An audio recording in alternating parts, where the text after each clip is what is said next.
Direktorat Lalu Lintas Polda Metro Jaya memasang 12 kamera tilang elektronik atau ETLE di 10 titik yang tersebar di sepanjang Jalan Sudirman, Jalan MH Tamrin, hingga kawasan Harmoni dekat Binagraha.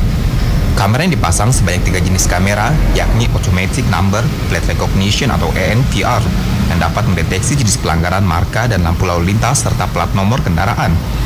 Kamera checkpoint mendeteksi jenis pelanggaran ganjil genap, tidak menggunakan sabuk keselamatan dan penggunaan ponsel.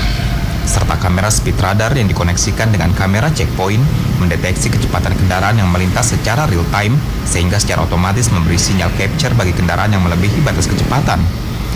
Tim liputan JAK TV pun memantau lokasi pemasangan kamera tilang elektronik hingga ke JPO Plaza Gajah Mada. Namun tidak terlihat kamera tilang elektronik yang terpasang di JPO Gajah Mada. Pengemudi itu sadar bahwa itu buat keselamatan beliau-beliau kan. Jadi selama dia berkendara, kalau dia pakai handphone atau meleng di depan nabrak kan buat dia juga kan. Jadi terapan itu memang saya salut pada Polri bisa menerapkan sistem-sistem yang buat keamanan masyarakat. Saya rasa. Belum tahu tuh Mbak kalau sejak kemarin. Tapi kalau misalkan udah ada e-tilang emang udah tahu. Setahu saya sih dari CCTV, terus nanti misalkan ada plat nomor, nanti kalau misalkan pakai perpanjangan STNK atau apa ntar langsung muncul dendanya gitu sih Mbak. Jadi sekarang ETL itu bukan baru dengar tadi ya, dari HP terus radio juga baru tadi. Jadi penerapannya sekarang jadi kita nggak bisa langsung ya. Jadi bayarnya kemana tuh? bayarnya melalui bank sih Pak. Oh bank ya. Jadi nanti kita waktu melanggar kesalahan dia tahu dari mana? Akan dikirim surat Pak melalui kamera CCTV yang ada di belakang Bapak itu. Jadi melalui jadi kamera CCTV. Bapak sudah tahu belum penerapan? Belum tahu ya. Iya. Jadi yang tahu cara dendanya ini. Cara dendanya. Nah, ya. jadi dari rekaman terus dia kirim surat atau gimana? Masyarakat berharap tilang elektronik dapat diterapkan di seluruh wilayah Indonesia, tidak hanya di Jakarta saja. Selain itu, penerapan tilang elektronik ini dapat meningkatkan keselamatan pengendara saat berkendara sehingga mengurangi kecelakaan lalu lintas di jalan raya. Igustiar Suradingsi, Dori Pusma, JAK TV.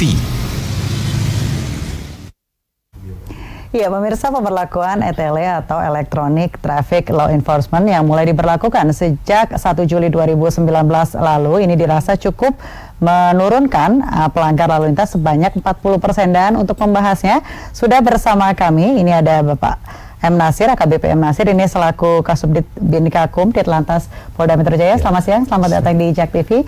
Kemudian ada juga Pak Budianto, ini selaku pemerhati masalah transportasi. Selamat siang Pak, selamat datang di JAK TV. Saya ke Pak M. Nasir dulu begitu. Pak, ini terkait tentang tujuannya dari diberlakukan ETLE ini dan juga apa sih sejak kapan diberlakukannya begitu resminya? Ya, baik. Kalau tujuan kami dalam menjalankan program lalu lintas ini adalah menjamin keselamatan, keamanan, ketertiban dan kelancaran lalu lintas. Itu terkait secara umum dari tujuan berlalu lintas. Program ETLE yang dikembangkan oleh Direktur Lalu Lintas Polda Metro Jaya ini sebetulnya sudah mulai diberlakukan sejak tanggal 1 November 2018. November 2018 tahun lalu begitu? Tahun lalu, betul. Nah, terus pada tanggal 1 Juli 2019 Direktur itu menambah 3 fitur lainnya. Baik. Ya, salah satunya adalah ganjil genap, penggunaan seat belt, dan selanjutnya adalah penggunaan handphone pada pengendara roda 4. Itu adalah fitur terbaru. Jadi kalau kemarin kami hanya satu, yaitu masalah trafik dan marka, jadi sekarang ditambah dengan fitur-fitur baru demikian. Berarti dari mulai November sampai Juli kemarin memang sudah ada diberlakukan pelanggaran-pelanggaran yang lain, kemudian dari 1 Juli baru ada penambahan fitur. Betul sekali. Sudah ada hukumannya atau sanksi yang diberikan begitu Pak? Kalau dari 1 November itu kita sudah melakukan konfirmasi kepada pelanggar itu sekitar 14 ribuan. 14 ribuan pelanggar. Dan yang sudah melakukan pembayaran ke perbankan atau ke pengadilan negeri itu sekitar 5 ribuan. 5.000. Ya, 4.000 sekian itu masih ada di posisi pengadilan negeri. Hanya tinggal masyarakat yang terkena pelanggaran tersebut untuk melakukan pembayaran denda. Demikian. Baik, saya ke Pak Budianto nih selaku pemerhati masalah transportasi. Pak, menurut Bapak sendiri seberapa penting sih atau seberapa efektifnya begitu pemberlakuan ETL yang memang sudah dilaksanakan sejak November tahun lalu begitu? Iya. Ini saya kira bahwa pemberlakuan daripada ETL ini merupakan suatu tonggak sejarah. Karena memang ini pertama kali diberlakukan di Indonesia, khususnya di Polda Metro Jaya gitu. Kalau kita berbicara masalah efektif dan tidak, kan selama ini bahwa penegakan hukum itu kan ada dua, dengan cara-cara konvensional maupun dengan cara teknologi. Dan cara-cara teknologi ini juga merupakan suatu amanah undang-undang. Kalau kita berbicara masalah efektif, pasti efektif. Karena bahwa alat tersebut itu bisa mengcapture secara otomatis ya, bekerja selama 24 jam gitu. Kemudian juga hasilnya itu langsung bisa kita cek di database, kemudian langsung terverifikasi juga. Kemudian juga penegakan hukum dengan ETL ini juga bisa mengurangi mungkin penyalahgunaan wewenang dan sebagainya. Kemudian apa dan sebagainya bisa kita tekan gitu. Baik, kalau penggunaan atau penerapan ETL ini sendiri begitu Pak, bisa nggak sih dirasa untuk mengubah pola masyarakat bertransportasi atau mengurangi pelanggaran begitu? Ya gini, kan kalau kita membangun disiplin masyarakat, itu memang perlu suatu proses ya. Jadi kalau kita berbicara masalah proses, pasti perlu waktu dan sebagainya.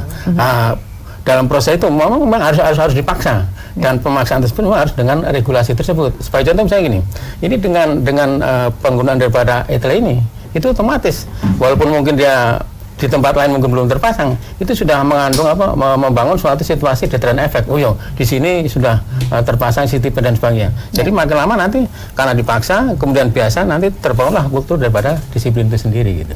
Baik. Pak M. Nasir, saya mau tanya terkait tentang teknisnya ETL ini sendiri, ini seperti apa sih dengan adanya mungkin tambahan-tambahan fitur begitu Pak? Ya, jadi gini, pelanggaran-pelanggaran yang kita terapkan dalam ETL ini sebetulnya sudah ada di regulasi, undang-undang sudah menyebutkan tentang pelanggaran tersebut. Sebetulnya masyarakat itu tidak perlu juga merasa takut dan seterusnya itu. Kenapa? Karena ketika masyarakat itu tertib berlalu lintas, maka tidak akan ada kekhawatiran terhadap pelanggaran-pelanggaran ETL. Kenapa? Mekanisme ETL itu sama dengan mekanisme konvensional. Artinya apa?